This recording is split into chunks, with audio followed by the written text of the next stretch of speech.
राधे राधे प्रियजन, मेरे प्रभुजन सबका इजस। पंचम स्कंद का 9वां अध्याय। राजा भरत का शरीर त्याग कर ब्राह्मण के घर में जन्म लेने का वर्णन। आशा है आपको अच्छा लगेगा। अच्छा लगे तो जरूर सब्सक्राइब कीजिए, लाइक कीजिएगा, कमेंट कीजिएगा। राधे राधे राधे।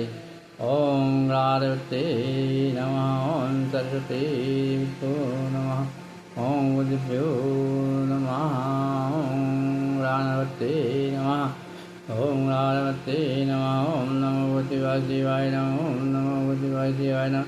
गुरु ब्रह्मा गुरु विष्णु गुरुदेव महेश्वरा गुरु साक्षात् ब्रह्म तस्मै गुरुवे ज्ञानमूलं गुरुमूर्ति बीजमूलं गुरुवदन्नन्दमूलं गुरुवाक्यं भवतिमूलं गुरुवा अगणमण्डलाकारं व्याप्तं चरतं तदं दर्शनं तस्मै ओ।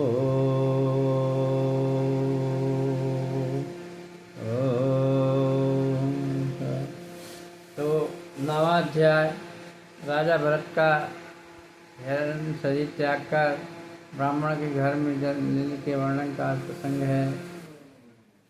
सुखदेव जी बोले, हे राजन भरत जी हिरण का जन्म त्याग कर वन में रहने लगे। तथा हरिभजन की महिमा से पिछले जन्म की स्मृति थी। अतः अपनी अज्ञानता को याद कर मन में विचारते कि हरि चरणों को त्याग कर जैसे उसने बच्चे से किया था, अपनी पत्नी या पुत्र से भी नहीं किया था। उसके मोह के कारण, अपनी प्रलोभों के कारण मनुष्य से हिरण की देह पाई। और भरत जी पूर्व बात सोचकर किसी हिरणी आदि से प्रेम नहीं करते थे। कहते हैं कि ना मालूम उनकी संगत से मेरी क्या गति होगी। इस कारण वह किसी जीव को पीड़ित नहीं करते थे और न हरी घास खाते थे। गिरे विश्व के फल और पत्ते खाकर हिरण देह होते हुए ईश्वर का ध्यान स्मरण करते थे। इतनी कथा सुनकर सुखदेव जी बोले, हे राजा मृत्यु के प्रति मनुष्य को डरना चाहिए, न मालूम किस समय मौत आ जावे। एक हिरण के बच्चे के मुंह में ऐसी महात्मा की यह गति हुई, फिर दूसरों को क्या सकती। जो कोई हरि भजन छोड़कर माया जाल में फंसता है उसकी ऐसी गति होती जैसे भरत शरीर से रहता है। इसी बात को सोचते थे कि जल्दी इस शरीर से मुक्ति प्राप्त हो जाए, मुक्ति मिले तो मनुष्य शरीर पाकर ईश्वर का भजन करूँ। एक दिन नदी पार कर रहे थे। सूखे पत्ते खाने से जरूरत तो थे ही, अतः पुलास्तम नदी में गिर गया। फिर अथर्ववेद पढ़ने वाले एक ब्राह्मण के पुत्र हुए। उनका नाम भरत रखा गया। जब वे युवक हुए तो पूर्व जन्म का वृतांत याद करके संसारी मोह में फंसे और दिन रात परमेश्वर के भजन में विश्राम ध्यान परमेश्वर के ध्यान लगाए रहते थे। उनके पिता के डांटने पर भी पढ़ने में उनका मन नहीं लगता था। और ब्राह्मण ने अंत में अपने पुत्रों से कहा, पुत्रों मैंने बहुत चाहा कि तुम्हारा भाई भरत कुछ पढ़े, परंतु उसने पढ़ाई में मन नहीं लगाया, इस कारण मूर्ख रहा है। तुम लोग मेरे अंत समय की बात जानकर ऐसा जीव करना कि तुम लोग कि इसमें यह पढ़कर चतुर हो जाए। जब ब्राह्मण कहकर मर गया तब उनके पुत्रों ने भरत को पढ़ाने के लिए बहुत प्रयास किया, परंतु वह नहीं पढ़ पाया। और जब भरत का रूप बनाकर ऐसे रहने लगा कि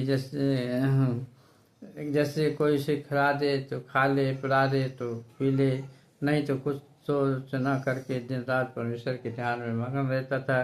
भरत के भाइयों ने यह हाल देखकर उसने अपना मन दृढ़ कर लिया, परंतु भोजन उसको दे दिया करते थे। जब उन्होंने देखा कि गृहस्थी का कोई काम नहीं करता, वृथा ही खाता रहता है, तब तो उसे अपना खेत अगोरने के लिए उठाकर कहा कि तुम देगा करो, जिससे खेत का अनाज कोई न ले जाए, पशु पक्षी भी न खाना पाए। जड़ भरत ने उसकी रखवाली न की और जहाँ अनंत पूर्वक बैठकर परमेश्वर का ध्यान था स्मरण करने लगे। एक भीलों का राजा जो इस देश में रहता था, उसने प्रतिज्ञा की कि हे भद्रकाली, मेरे पुत्र होगा तो मैं तुम्हें मनुष्य का वरदान दूंगा। अब भद्रकाली का बस उसके घर पुत्र उत्पन्न हुआ तो उसने एक बालक को वरदान देने के लिए मोल लेकर उसका पालन किया, किंतु वह बालक अपना वरदान दिए जाने का हाल सुनकर भाग गया। तब राजा अपने नौकर से बोला कि कुछ रुपये देकर एक मनुष्य वरदान के लिए ढूंढ लाओ। वे लोग खोजती रात्रि से उस खेत पर पहुंचे जहाँ उन्हें जड़ भरत को हष्ट देखकर वरदान देने के लिए पकड़ लिया और गले में रस्सी बांधकर राजा के मंदिर में ले गए। वहाँ राजा जड़ भरत को देखकर बड़े हंस से बोले, तुम ऐसा अच्छा मनुष्य वरदान देने के लिए लाए हो जो कि अपने मरने का कुछ डर नहीं रखता, आनंद पूर्ति दिखाई देता है। भद्रकाली इसका वरदान देकर बहुत प्रसन्न हुए। राजा के पुत्र पुरोहित एवं ब्राह्मण महामूर्ख थे। वे शास्त्र का हाल नहीं जानते थे, मुझको वरदान देना चाहिए या नहीं, इस बात का विचार न करके जड़ भरत का छोर कराकर उठन लगाकर स्नान कराया, बलिदान देंगे इसको नए आभूषण बनाए, इत्र और चंदन शरीर से मलकर बहुत अच्छा भोजन कराया। उस समय जड़ भरत ने मन में प्रसन्न होकर कहा, जब मेरे माता पिता मरे हैं तब तो उससे मुझे किसी ने ऐसा उत्तम भोजन नहीं करा। आज इन लोगों ने मुझे बहुत अच्छे पदार्थ प्रेम से खिलाए हैं। अब भोजन कराने के उपरांत जड़ भरत को गले में उत्तम फूलों का हार पहनाकर भद्रकाली के सामने खड़ा किया। तब ब्राह्मण राजा के हाथ में नंगी तलवार दे कहा, मारो। जैसी राजा ने तलवार मारने को हटाया, वैसे जड़ भरत ने विचार कर अपना सिर उसके आगे झुका लिया कि पूरी मिठाई खाते हुए मैंने अपना मुँह फैलाया था, अब तलवार खाने के साथ गर्दन सामने उठाना उचित नहीं। भद्रकाली ने उसका सिर झुका देकर सोचा कि ये सब ब्राह्मण ऐसा ज्ञान नहीं रखते कि प्रजा को बलिदान देने से मना करें और इस हरि भक्त ब्राह्मण को दुख न दे। यदि मैं इसकी रक्षा नहीं करती तो मुझे पाप लगे, क्योंकि कोई मनुष्य अपने सामने किसी को बिना अपराध दुख देवे तो उसकी रक्षा करना चाहिए, नहीं तो देखने वाले को पाप लगता है। ऐसे विचार कर भद्रकाली ने बाण को किया और खड़क तरह खप्पर हाथ में लिए चिल्ला के ऐसी गर्जी कि सब सुनती राजा अपने पुरोहित सहित बहिरा होकर मूर्छित हो गया। तलवार गिर पड़ी। भद्रकाली ने उसे खड़क से राजा और पुरोहित का सिर काट दिया। दोनों का सिर गेंद के समान छाल कर शिक्षा से नाचने लगे। अगर जड़ भरत प्रसन्न होकर मुझे कृपा के तो मेरा भला हो, उनके दुखी होने से मेरा कल्याण न होगा। भद्रकाली नृत्य करने पर भी उसी तरह माता झुकाए खड़े रहे। तब भद्रकाली ने स्वीकार किया, हे ब्रह्मदेव, आप कृपा करके मेरा अपराध क्षमा करें, क्योंकि जब किसी भक्त का सेवक का दूसरे का अपराध करता है तो उसके मालिक का नाम धरा जाता है। तो आप ऐसा विचार न करें। यह राजा भद्रकाली का भक्ता है तो मेरा बड़ा दुश्मन है, जिसने आप जैसे महात्मा को दुख देना चाहा और राज व धन के मध्य में अंधा होकर तुम्हें नहीं पहचानता था। जड़ भरत ने यह वचन सुनते ही मुस्कुरा कर कहा कि आत्मा का कभी नाश नहीं होता, इसलिए अपना सिर काटने से मैं नहीं डरता, परंतु मेरा भाग इस पाप के बदले नरक हो गया। इस बात का मुझे बड़ा सोच है। जड़ भरत ऐसे कहकर वहाँ से चले गए। इतना कहकर सुखदेव जी बोले, हे राजन, तुम निश्चय करके जानो कि जो व्यक्ति अपने मन में नारायण जी में मन लगाए रहता उसे कोई दुख नहीं दे सकता, क्यों भगवान सदा उसके साथ रहते हैं, भक्त के साथ रहते हैं, भक्त के साथ पूजा करते हैं, खेलते हैं, परीक्षा लेते हैं और भक्त की रक्षा भी करते हैं। ऐसे प्रभु हैं तो भक्तों को हमेशा निर्भर होकर प्रभु की भक्ति करना चाहिए, क्योंकि भक्त की रक्षा भक्त अवसर प्रभु ही करते हैं और कोई नहीं करता है। तो सुखदेव जी बोले, हे राजन, जड़ भरत का दूसरा समाचार सुनो। एक समय राजा राहुल सिंधु सुवीर नामक अपने शहर से शिवका पर चढ़कर कपिल मुनि के पास ज्ञान सीखने जाता था। राय में उसकी सवारी एक कहार बीमार हो गया। उसी और कई जड़ी भरत श्री हरि के स्मरण में आनंद से बैठे थे। दूसरे कहारों ने जड़ भरत को मोटा ताजा देखकर पकड़कर शिवकर में लगा दिया।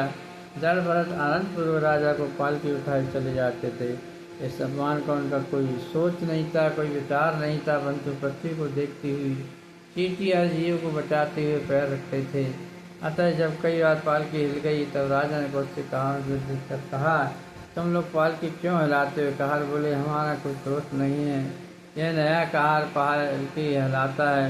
यह स्वाद सुनते ही राजा ने जड़ भरत कहा, हे कहार, तो फर्स्ट कुछ दिखाई देता है, तभी इतना रास्ता नहीं चल पाता है जो तू थक गया है। क्या तुझे अपने प्राणों का डर नहीं जो हमारी पालकी को ठीक से नहीं चला पाता है?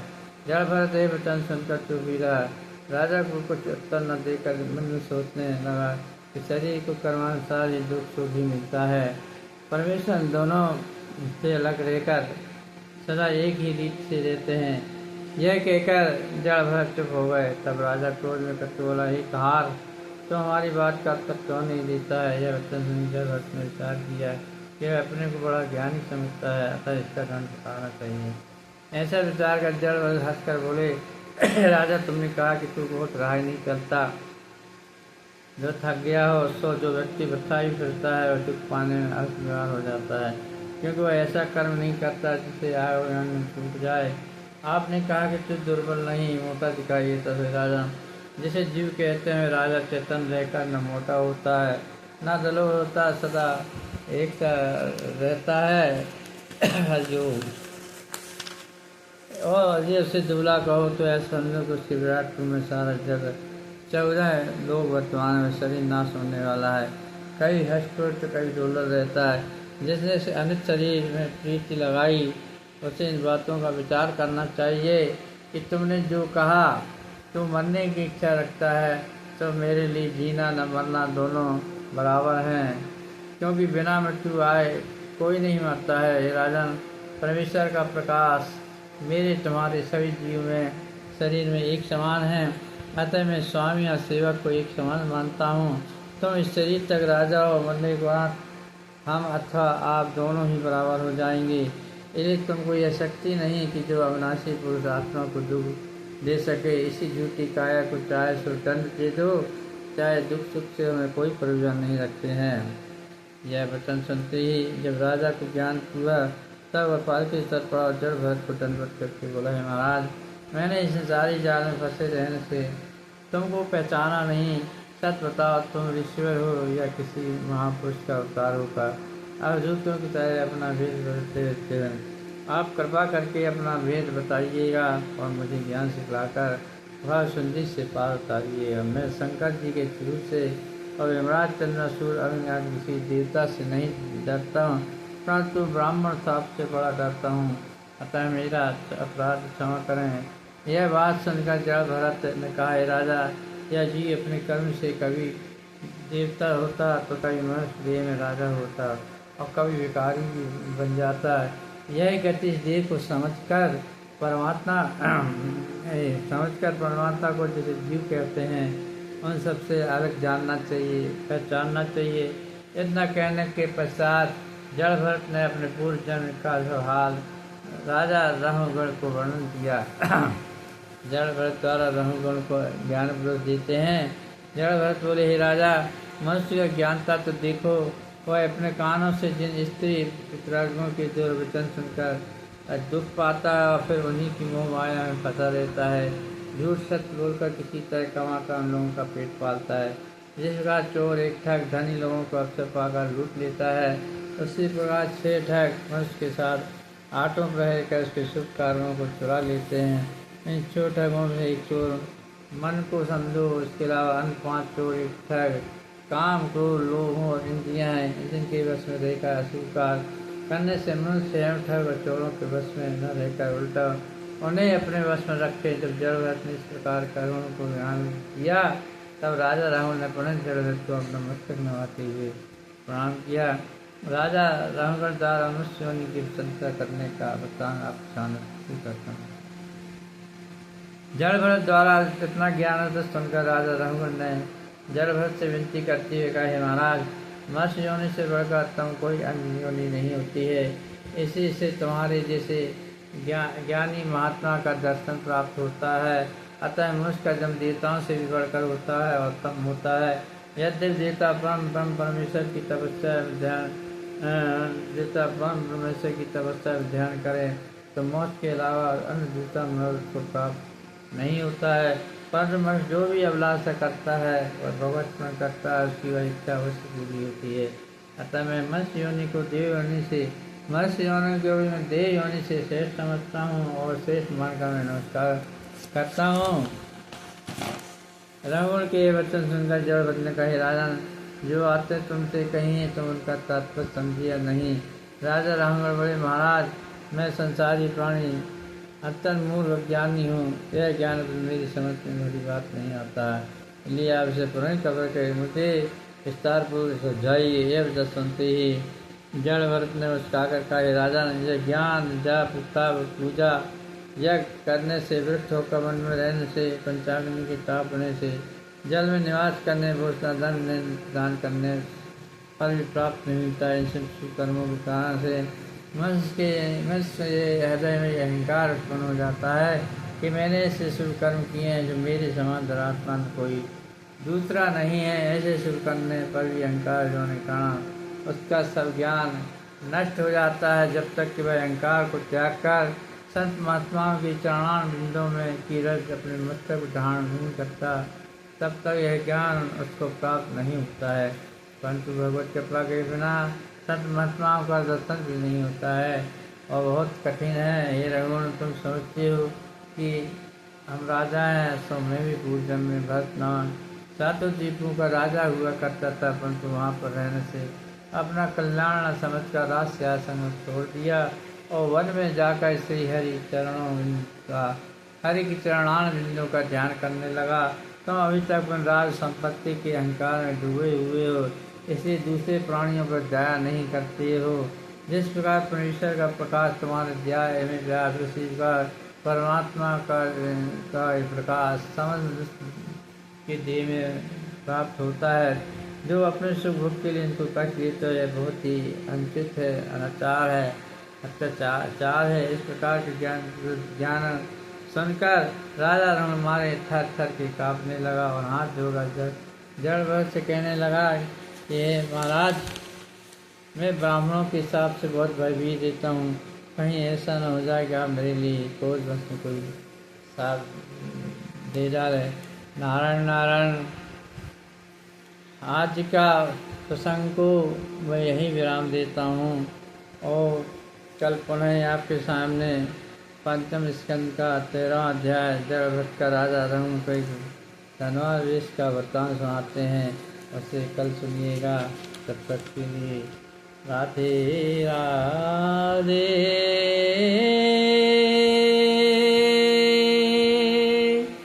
राधे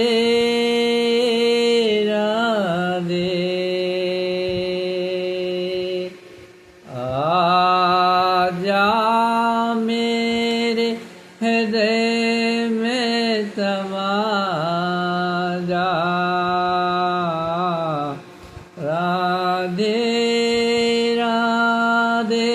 हृदय मेरा रिक्त पड़ा है।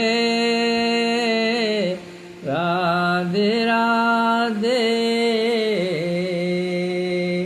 ये जग मेरा झूठा है,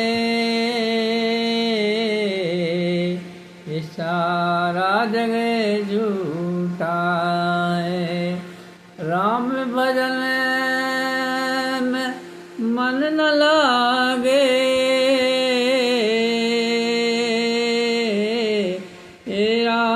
मन बड़ा लालची है। मेरा मन बड़ा लालची है। राधे राधे। आन बसो मेरे हृदय का।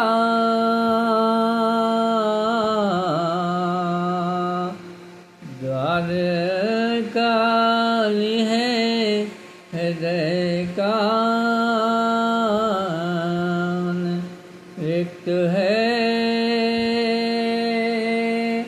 आन बसो मेरे हृदय में। राधे राधे। जब तेरे नाम है मुझको, जब तक इस तन से ये प्राण न निकले, तब तक राधे राधे जपना है। राधे राधे। राधे राधे। जब तक ये प्राण न निकले इस तन से, जब तक राधे राधे जपना है। श्यामा श्यामा जपना है। तेरे चरणों की मैं सेवा करूं मैं, तेरा ही मैं हृदय में दर्शन करूं मैं। राधे राधे जपना है। राधे राधे जपना है। कोई नहीं है इस जग में मेरा तुझ बिन, हृदय मेरा खाली। राधे राधे जपना है। भक्ति के रस में ये तना मन को डुबाना है। राधे राधे जपना है, राधे राधे जपना है, राधे राधे जपना है, राधे राधे जपना है। श्यामा श्यामा जपना है, राधे राधे जपना है। मन भी तेरा तन भी तेरा सब कुछ है तेरा है, कुछ नहीं मेरा है। जो कुछ तेरा तेरा है, तुझको ही सब कुछ अर्पण है। बस राधे राधे जपना है, राधे राधे जपना है, राधे राधे जपना।